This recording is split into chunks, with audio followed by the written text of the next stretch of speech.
Yeah, I think the YouTube live stuff is interesting. We haven't played around with it ourselves. If you're not on Snapchat or you're not coming up with a strategy for Snapchat, I think you're really going to be in tough shape. And again, that's really through the geo filters or some of the sponsored filters that you can play with. But with the cost of geo filters on Snapchat only being $5 for 20,000 square feet, it's pretty cheap, and you can play around with some pretty cool things. So I would say that that's the next biggest evolution in terms of where people are going to be flooding a lot of dollars. So, any other questions on there? No? Yeah. What are your perspectives on B2B marketing on social media, especially since in that scenario you have a very focused reach that you're trying to get across to. So, for example, you're trying to get across to maybe engineers for your particular product, but of course you have to utilize social media. What do you think is the best way to approach it? So it's a lot different, right? And this is just a general tactic online, is that you don't social sell. So I always come up with this line that says content marketing is greater than social selling, always.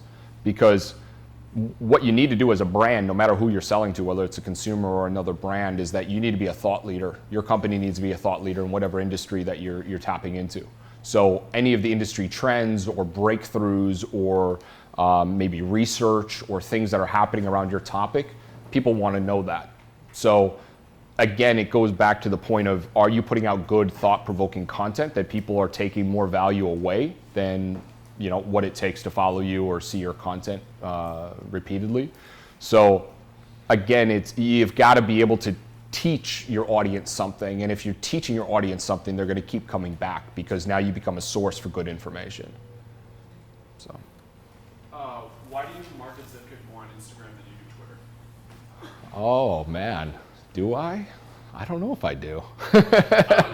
I don't think that we necessarily do. The challenge with Instagram, it has always been with Instagram, is that you don't have clickable links. And that brings back to the whole thing about Snapchat again, which is I really love to market on Twitter if I need something to convert. So like if I'm looking for downloads or I'm looking through click-throughs to a website or things like that, I'm really focused on trying to do that on Twitter. If we're just trying to get content out there to stay relevant, which I feel like Instagram is, you've got to be there to be relevant, then we post there. So we probably post 5 times a week on average. I try to post every single day across my personal and company account, but with the fact, again, you have this barrier of ROI and conversion. And so it just depends on what the application is. Namaste. Go ahead. Would you say that Pinterest is a cross between Twitter and Instagram? Because it does allow you to sort of... Yeah, so what's interesting about Pinterest is that it's the demographic of audience that they really captivated, I think, more than any other platform, which was this like do-it-yourself, plus I would kind of classify the bucket of somewhere from like 25 to 50-year-old females that like either have some sort of do-it-yourself or cooking or decorating or what's that? Yeah, things like that. And so that was a very visual play towards captivating that demographic because it was being completely underserved. And it's now evolved into, it's almost, it kind of makes me feel like it's the social media version of Etsy. And when you start going in that direction, you start going in more of like a marketplace direction where it's like you could like show things that you sell, or you could, inspire other people to make this themselves and things like that. So social media, other than YouTube, has never really been good for like do-it-yourself. It's been very difficult for, how to figure out do-it-yourself stuff. And it could be just simply because of the character limits. It could be because of the limits in content length of like videos. It could be all this stuff combined, but Pinterest really filled that void around, do-it-yourself, learning, creativity, put my wares online, and potentially somebody comes to my store as a result. So, does that make sense? Yeah.